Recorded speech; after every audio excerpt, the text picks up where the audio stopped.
ఉండవు. ఎందుకు? నువ్వు పుట్టింది అందుకే.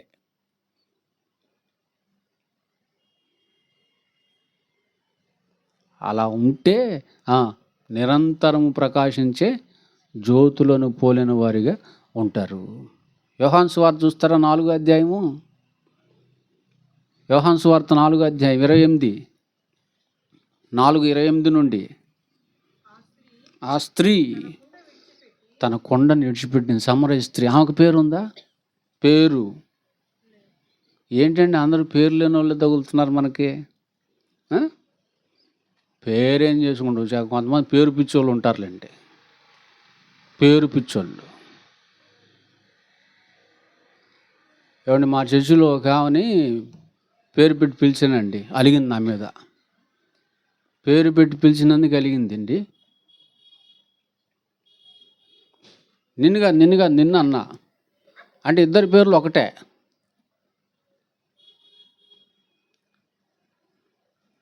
నీ కళ్ళు చూపించి పేరు పెట్టి పిలిచా. ఇప్పుడు ఎవరిని పిలిచినట్టు? నిన్ను పిలిచినట్ట, ఏమైనా పిలిచినట్ట? ఏమనే కదండి, ఏమ రావాలి. నిన్ను పిలవాలంటే నీ కళ్ళు ఇటు చూపించి పిలవమంట కదా. ఏం వైపు చూపించి పిలిచానండి. పిలిస్తే ఆమె అలిగింది. ఇదిగో పాస్టర్ గారు, ఇంటి పేరు పెట్టి పిలువు అంటుంది. అంటే ఎవరేమా? ఏ పిచ్చిది? పేరు పిచ్చిది. అమ్మో, ఇంటి పేరు అంటే చెవు కోసేసుకుంటారు చాలామంది. 4 గీసుకో దాంతో. ఇంటి పేరు అంటే చాలు, అబ్బో అసలు బకెట్ తీసుకెళ్ళి పెడతారు. 2-3 నిమిషాలు నిండిపోద్దేమో మరి. దాన్ని బట్టి ఇస్తాడు దేవుడు నీకు పరలోకం. ఆ ఇంటి పేరటోళ్ళు ఇస్తారు నీకు పరలోకం. నరకం నుండి నిన్ను వాళ్ళు తప్పిస్తారా? పేరు పిచ్చోళ్ళు. అందుకే పేరు లేకుండా చేశాడు దేవుడు. చప్పలు కొట్టండి. చిన్నదానికి పేరుందా? ఎంతమందిని తిప్పింది? ఇప్పుడు సమరయ స్త్రీకి పేరుందా? లేదు. ఆమె పేరే చిన్నది, ఈమె పేరే సమరయ స్త్రీ. చదవండి. విడిచిపెట్టి ఊర్లోకి వెళ్ళి మీరు వచ్చి ఏం చెప్తుంది చూడండి. చెప్పడం చేత కాకపోతే నేర్చుకోండి.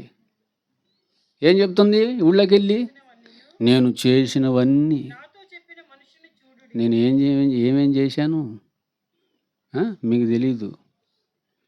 అవన్నీ చెప్పేశాడు ఆయన. సామాన్యుడు కాదు ఆయన. ఆయన మెస్సయ్యా. ఆయన ఒక ప్రవక్త. నేను కనుగొన్నాను. ఎప్పటి నుంచి ఎదురు చూస్తున్నాం కదా ఆయన కోసమే. ఇప్పుడు దొరికాడు. ఆయనే కన్ఫామ్. ఎందుకు? నేను చేసినవన్నీ నాతో చెప్పాడు.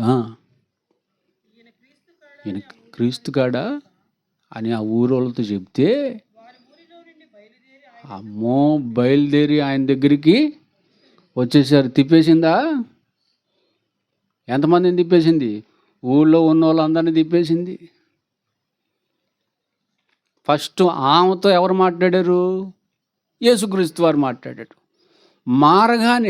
మాట్లాడగానే ఆమె ఆయన వైపు తిరిగిపోయింది. తిరిగిపోయింది లేదా? కొండ వదిలేసిందని తిరిగిపోయింది. వెంటనే తిప్పే పనిలోకి దిగిపోయింది. తిరిగిన వాళ్ళు ఏం చేయాలి? వెంటనే తిప్పే పనిలోకి వెళ్ళిపోయింది. తిప్పే పనిలోకి వెళ్ళిపోయి యేసుక్రీస్తు వారి గురించి చెప్పేసి గుణాతిశయాలను ప్రకటించేసి అనేకుల్ని ఆయన వైపుకి తిప్పేసింది. చివరి వచనాలు కూడా చదువుతారా? ఆయన మాటలు వినినందున ఇంకా అనేకులు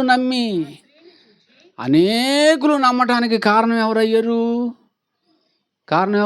సమరయ స్త్రీ. ఈమెవరు? నక్షత్రం. బుద్ధిమంతురాలు. నిరంతరం ఆకాశమందున్న జ్యోతులు ఎలా ప్రకాశిస్తాయో అలా ప్రకాశించే, దేవుని కోసం ప్రకాశించే నక్షత్రం.